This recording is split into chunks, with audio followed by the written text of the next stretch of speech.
আমরা আজকে দেখব এক্সেলের ফাংশন কি করে ব্যবহার করতে হয়। বিশেষ করে নতুন যারা এক্সেল শিখতে শুরু করছেন তাদের জন্য ফাংশন ব্যবহারটা তারা প্রথমে বুঝতে পারে না। তারা মনে করেন এই বুঝি সব ফাংশন মুখস্থ করতে হবে।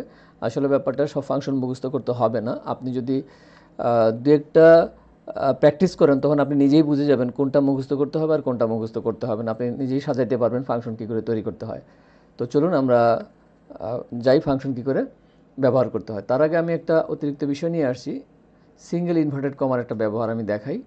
এখানে দেখেন কিছু সংখ্যা আমি লিখছি, কিন্তু আমরা যদি কখনো এরকম লিখতে চাই দেখবেন 001, দেখেন 00 থাকে না, 002, 003 স্বাভাবিকভাবে থাকবে না, নাম্বারটা 00 দিয়ে থাকবে না। তো আমরা যদি এটা না করে এমনটা করি, একটা সিঙ্গেল ইনভার্টেড কমা দিই, তারপরে 001, single inverted comma 002, single inverted comma 003, আমরা চাইলে এভাবে লিখতে পারি। আমরা ড্র্যাগ অ্যান্ড ড্রপ করি, তারপর এররগুলোকে ইগনোর করে দেই,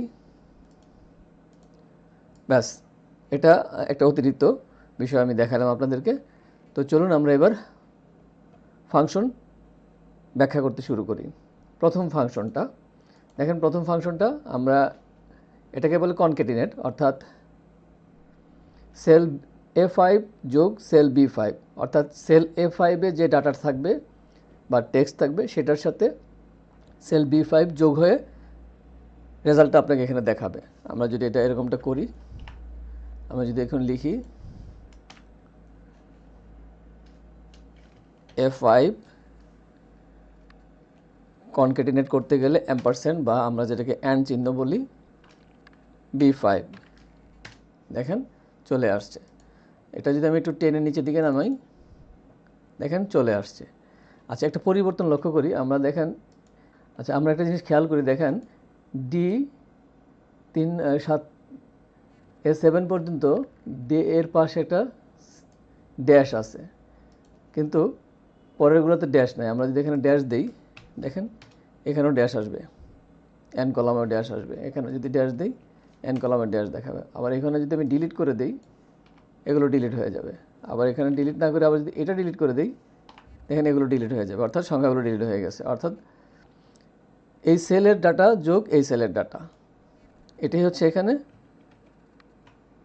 ফর্মুলা বা ফাংশন, ফাংশন। আচ্ছা, এবার দ্বিতীয় ফাংশনটা দেখি। প্রথম ফাংশনটা এবং দ্বিতীয় ফাংশনটার মূলত খুব বেশি পার্থক্য নাই। আমরা একটু প্র্যাকটিস করি। আমরা এখানে লিখি ইজ ইকুয়াল টু, প্রথম ফাংশনটাই আমরা লিখি A5 অ্যাম্পারস্যান্ড B5।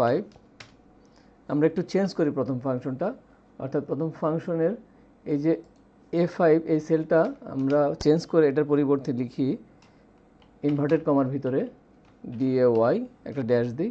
আচ্ছা, এন্টার দিই। দেখেন প্রথম ফাংশন আর দ্বিতীয় ফাংশন কিন্তু আমি একই লিখছি, শুধুমাত্র প্রথম সেলটার আইডেন্টিফিকেশন চেঞ্জ করে দিছি এবং যে টেক্সটটা লিখছি সেটাকে ইনভার্টেড কমার ভিতরে লিখছি। এবার ড্র্যাগ অ্যান্ড ড্রপ করি, দেখেন আমি পেয়ে গেছি আমার কাঙ্ক্ষিত ফাংশনটা এবং তার রেজাল্ট। এবার আমরা দেখব 3 নম্বর ফাংশন। 3 নম্বর ফাংশনটা হচ্ছে সিকোয়েন্স। সিকোয়েন্স শব্দের বাংলা হচ্ছে ক্রম। আমরা মাঝে মাঝে বলি না সিকোয়েন্সিয়ালি, অর্থাৎ ক্রমানুসারে। দেখেন এখানে আমি ক্রমানুসারে নাম্বারগুলো পেতে চাই, 1 2 3 এভাবে আমরা 50 পর্যন্ত বা আমাদের প্রয়োজনীয় নাম্বারগুলো আমরা পেতে চাই। তাহলে কি করব, আমি ফাংশনটা ডিলিট করি এবং আবার লিখি। অধিকাংশ ফাংশন এক্সেলের দেখবেন যে টেক্সটটা ব্যবহার করা হয় বা যে সিনটেক্সটা ব্যবহার করা হয় সেটা কিন্তু আক্ষরিক অর্থে একটা মিনিংফুল, এবং সেই মিনিং থেকেই ফাংশনটা লেখা হয় বা সেই মিনিং দিয়েই ফাংশনটা লেখা হয়। তো আপনাকে এমন কোনো ফাংশন লিখবেন না যেটার জন্য কোনো মিনিংলেস কোনো সিনটেক্স এক্সেল ব্যবহার করছে, সবগুলোতেই মিনিং আছে। তো আমরা এখানে লিখি sequence equal to, formula function লিখতে গেলে প্রথমে ইকুয়াল সাইনটা দিতে হয়, SEQ লিখলাম সিকোয়েন্স। ইন্টেলিজেন্স বা এক্সেলের ফাংশন কি সাজেস্ট করছে হচ্ছে রো বা রোস। আমি কত নম্বর রো পর্যন্ত বা কততম রো পর্যন্ত আমি সংখ্যাগুলো চাই, আমি ধরা যাক 50 পর্যন্ত চাই। স্বাভাবিকভাবেই এখন দিতে হবে কমা। তারপর হচ্ছে আমি কয়টা কলামে এই সংখ্যাগুলো চাই, অর্থাৎ আমি যে কলামে আছি এটা সহ ডান দিকে আর কয়টা কলামে চাই। আমি একটা কলামেই চাই, দিলাম 1। তারপর বলছে কমা, বলছে স্টার্ট করবে কত নাম্বার থেকে, শুরুটা করবে কত নাম্বার থেকে, আমি 1 নাম্বার থেকে শুরু করব। তারপর বলছে বিরতি, অর্থাৎ 1-এর পরে 2 হবে না 1-এর পরে 3 হবে, 3-এর পরে 5 হবে, এটা বুঝাইছে। তো আমরা 1-এর পরে 1ই চাই, অথবা যদি আমি কমা দিয়ে 1 দিতে পারি অথবা নাও দিতে পারি, আমি সরাসরি ব্র্যাকেটটা ক্লোজ করে দিতে পারি। আমি এন্টার দিই, দেখেন আমার সিকোয়েন্সিয়ালি কিন্তু ডাটাটা চলে আসছে এবং 50 পর্যন্ত চলে আসছে। ওকে, গেল ফাংশন 3, এবার দেবো ফাংশন 4। আচ্ছা চলুন এবার দেখব 4 নম্বর ফাংশন। আমরা 4 নম্বর ফাংশনটা কি আমরা একটু দেখি, আমরা এখানে একটু দেখি। দেখেন 3 নম্বর ফাংশন এবং 2 বা 1 নম্বর ফাংশনের একটা সংমিশ্রণ, বা এটাকে বলা হয় নেস্টেড ফাংশন। আমরা 3 নম্বর ফাংশন একটা স্বয়ংসম্পূর্ণ ফাংশন, 1 বা 2 একটা স্বয়ংসম্পূর্ণ ফাংশন। দুইটা স্বয়ংসম্পূর্ণ ফাংশনকে নেস্ট করে বা নেস্টেড করে একটা ফাংশন আমরা তৈরি করছি বা লিখছি। এটি হচ্ছে বোঝার ব্যাপার যে আপনাকে ফাংশন কিন্তু নেস্টিং করতে হবে, অর্থাৎ যদি আপনি স্বয়ংসম্পূর্ণ বা ইন্ডিভিজুয়াল 10টা ফাংশন জানেন, তো ওই 10টা ইন্ডিভিজুয়াল ফাংশনকে আপনাকে নেস্টিং করতে হবে, একটার পর একটা লিখতে হবে, সাজায় সাজায় লিখতে হবে। এটা আপনাকে বুঝে বুঝে লিখতে হবে। আপনি নিজেই বুঝে যাবেন যখন আপনি ফাংশনগুলো একটার পর একটা লিখতে থাকবেন, আপনি নিজেই বুঝতে পারবেন যে কোন ফাংশনটার পর কোন ফাংশনটা লিখতে হবে। আর ফাংশন লেখার সাধারণত নিয়ম হচ্ছে প্রথম ফাংশন শেষ হয়ে গেলে বা শুরুতে একটা ব্র্যাকেট দিতে হবে, ওপেনিং ব্র্যাকেট এবং ক্লোজিং ব্র্যাকেট দিয়ে প্রথম ফাংশনটাকে ক্লোজ করে দিতে হবে। তারপরে দ্বিতীয় ফাংশন, সেটাকেও ওপেনিং ব্র্যাকেট এবং ক্লোজিং ব্র্যাকেট দিয়ে ক্লোজ করে দিতে হবে। তারপরে তৃতীয় ফাংশন, এভাবে প্রথম ফাংশনের ভিতরে দ্বিতীয় ফাংশন, বা দ্বিতীয় ফাংশনের ভিতর তৃতীয় ফাংশন, তৃতীয় ফাংশনের ভিতর চতুর্থ ফাংশন, এভাবে আপনি ফাংশনগুলোকে নেস্টিং করা হয়। তো আমি 2টা ফাংশন নেস্টিং করে আপনাদের দেখাচ্ছি, ঠিক আছে? তো আমি এটা ডিলিট করে দিই, প্রথম ফাংশনটা ডিলিট করে দিই। আমি এখানে তৃতীয় ফাংশনটাকে প্রথমে লিখি, ইকুয়াল টু SUK সিকোয়েন্স। স্বাভাবিকভাবে আমি 50তম রো পর্যন্ত লিখব, কমা, কলাম, আমি প্রথম কলাম ইন লিখতে চাই, স্টার্ট হবে 1 থেকে শেষ, আর আমি গেলাম না, আমি ব্র্যাকেট ক্লোজ করে দিই।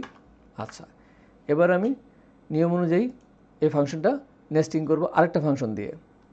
স্বাভাবিকভাবে আমি কি করব, দ্বিতীয় ফাংশন বা যেটা স্বয়ংসম্পূর্ণ, প্রথম যে ফাংশনটা ছিল স্বয়ংসম্পূর্ণ ফাংশন, প্রথম বা দ্বিতীয় যেটাই বলি না কেন, প্রথম আর দ্বিতীয় কিন্তু একই ফাংশন, জাস্ট অল্টারনেটিভলি ব্যবহার করা হয়েছে। তা আপনি সেটা বুঝে আপনি লিখবেন।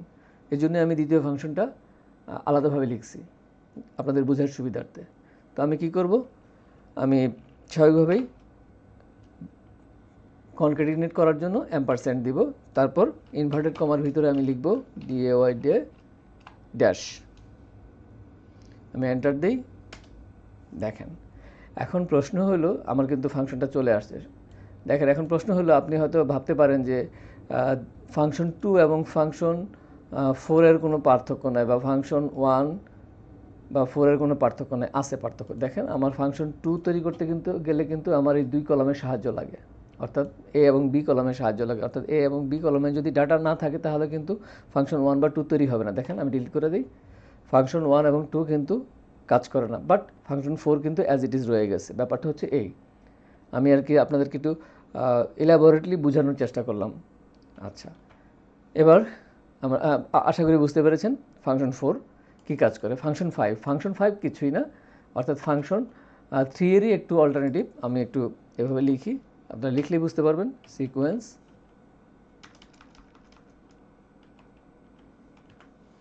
রোজ নাম্বার 50 ব্র্যাকেট, আমি কয়টা কলামে ডাটা চাই, কলাম, এবার আমি একাধিক কলামে ডাটা চাই, আমি কলাম 3 কলামে ডাটা চাই, 3 দিলাম। স্টার্ট করবে কত থেকে, ধরে নেই আমি 2 থেকে শুরু করবে। তারপর ইন্টারভেল, অর্থাৎ কত সংখ্যক বিরতি দিয়ে সাজবে, আমি ধরে নেই 3 বিরতি দিয়ে। এরপর ব্র্যাকেট ক্লোজ করে দিই, এন্টার। দেখেন আমরা একটু ডান দিকে যাই, শুরু হয়েছে 2, 2-এর 5, তারপরে 8, অর্থাৎ 3 বিরতি, 8-এর পরে 11, 14, 17, অর্থাৎ প্রত্যেকটা সংখ্যার সাথে পরবর্তী সংখ্যার বিরতি হচ্ছে 3। এই হলো ফাংশন বুঝার পদ্ধতি। তো এই ছিল ফাংশনের শেখার পদ্ধতি, বা ফাংশন মনে রাখার পদ্ধতি, বা ফাংশন তৈরি করার পদ্ধতি। আপনারা কয়েকটা প্র্যাকটিস করুন, আপনারা প্র্যাকটিস করলেই বুঝতে পারবেন, নিজেরাই বুঝতে পারবেন যে কী করে ফাংশন ব্যবহার করতে হয় বা ফাংশন কী করে লিখতে হয়। আশা করি আপনারা পারবেন। আপনারা প্র্যাকটিস করেন, দেখবেন এমনিতেই পেরে যাবেন। আমার এই ভিডিও যদি আপনার জন্য একটু হেল্পফুল হয়ে থাকে, রিকোয়েস্ট করব আমার চ্যানেলটি সাবস্ক্রাইব করার জন্য। লাইক, কমেন্ট করবেন, শেয়ার করবেন, নোটিফিকেশন অন করে দিবেন। ধন্যবাদ, সবাই ভালো থাকবেন। আসসালামু আলাইকুম।